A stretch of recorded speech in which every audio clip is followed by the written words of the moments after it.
បងប្អូនអរគ្នាថ្ងៃនេះខ្ញុំមកលេងហ្គេម Free Fire ហ្នឹងណាគ្នាយើងណាឥឡូវខ្ញុំក៏លេង solo ដែរបងប្អូនឥឡូវខ្ញុំក៏នៅចុងប៉មរកមើលមនុស្ស enemy បាញ់ឲ្យធ្លីស៊ូតម្ដងមើលតែអត់ឃើញសោះបងប្អូនអើយដើរឡើងពេញ map លើហើយអត់ឃើញទេឥឡូវក៏ខ្ញុំចុះទៅមើលកម្លាំងកន្លែងពេជ្ររាហ្នឹងក៏រួមមានមនុស្សបាញ់ឲ្យធ្លីស៊ូតម្ដងហ្នឹងគីឡូសាហាវគីឡូបាញ់មួយស៊ីមួយធីមហ្នឹងមួយស៊ីមួយធីមនិយាយបងប្អូនចាស់ជួបពីអ្នក enemy តែដូចអត់សូវស្រួលសោះហើយជាគាត់បុកធីមឥឡូវខ្ញុំយកធីសាសខ្ញុំឡើងទៅចុងប៉មដើម្បីទៅមើលស្ថានភាពជាក់ស្ដែងបើគាត់មិនឲ្យបុកធីមទេយើងត្រូវប្រើវិជាស្គុណបាញ់ឃីសួតទាំងអស់ទាំងពីរអ្នកហ្នឹងឥឡូវយើងបាញ់គាត់មួយសិនគាត់បុកធីមហើយក៏ប៉ិតខ្ញុំក៏ចង់ស៊ើបសិនទេបើគាត់អត់ឲ្យបុកខ្ញុំបាញ់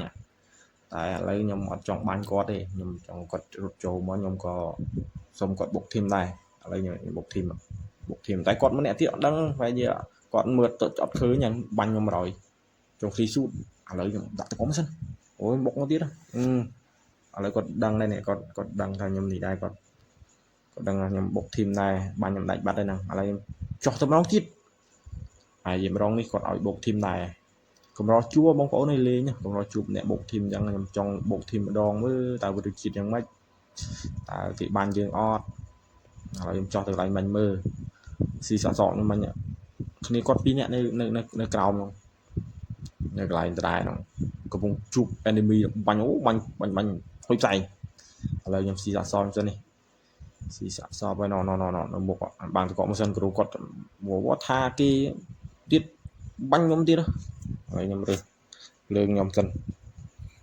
ចោះហើយខ្ញុំចោះក៏ខ្ញុំអត់បាញ់គាត់ដែរបងប្អូនមិញខ្ញុំអត់ចង់បាញ់គាត់ទេដំបូងខ្ញុំបាញ់ស៊ើបសិនហ្នឹងតែគាត់តដៃឥឡូវតមែនតបាញ់សួតងាប់ដែរឥឡូវមកនេះក៏ផ្លេទីឡើងឡាន3នាក់ជុំស្ទួយទៅគេយកទៅណាក៏យកទៅញ៉ិតគេយកទៅប្រើខ្លាញ់ចប់ដល់ឥឡូវចេះឥឡូវទៅអូបើកឡានលឿនដូចហោះតាមប្រវែងយកតាណាចូលទៅបងឥឡូវឡើងមកនេះមានឃើញមនុស្សនៅនឹងខ្ញុំក៏ឃើញដែរតែគាត់ប្រឹងកំ play គ្នាខ្ញុំប្រឹងកំ play ទីឲ្យគេបុកធីមខ្ញុំទៅពីហ្នឹងអារម្មណ៍វល់វងវាន់អស់ហើយមិនដឹងថាបញ្ចោះទៅបាញ់មិនខ្លាចបាញ់ចង់គ្នាឯងទី2ចង់បុកធីមថែមទៀតប៉ុន្តែអ្នកនោះរត់ភ័យលឺតឡានមកលឺតគីឡូទៅហើយទៅរត់អត់មានគិតបុកធីមទេបាញ់ចុយឥឡូវជួយមនុស្សអូគ្នាខ្ញុំ3នាក់នេះបងអាវខៀវមួយហើយបងអាវខ្មៅមួយអូឈុតដៀងគ្នាដូរពណ៌ឥឡូវខ្ញុំទៅខាងណាទៅណីអត់ចង់បាញ់ទេក៏ពិតបាញ់ក៏បានខៀលដែរតែអត់ដឹងមួយណាឥឡូវនេះគ្នាខ្ញុំទៅបាញ់អាប៉ែនជីលមកមួយតូចស្ដួយទៅនឹងមួយណាមួយណីដាក់អុយចាស់បាញ់ចង់គ្នាឯងទៅដឹងមួយណាមួយណីអាពេលហ្នឹងបាំងមើលឃើញsorry បងអើយបាញ់ចំគ្នាឯងមួយបាតដល់ពេលអញ្ចឹងនឹងវិញបងគេបាញ់បែកឃ្លីស៊ូតសុំទោសផងបងអើយបើឃើញវីដេអូហ្នឹងខ្ញុំចេតនាមើលញ៉ៃហ្មង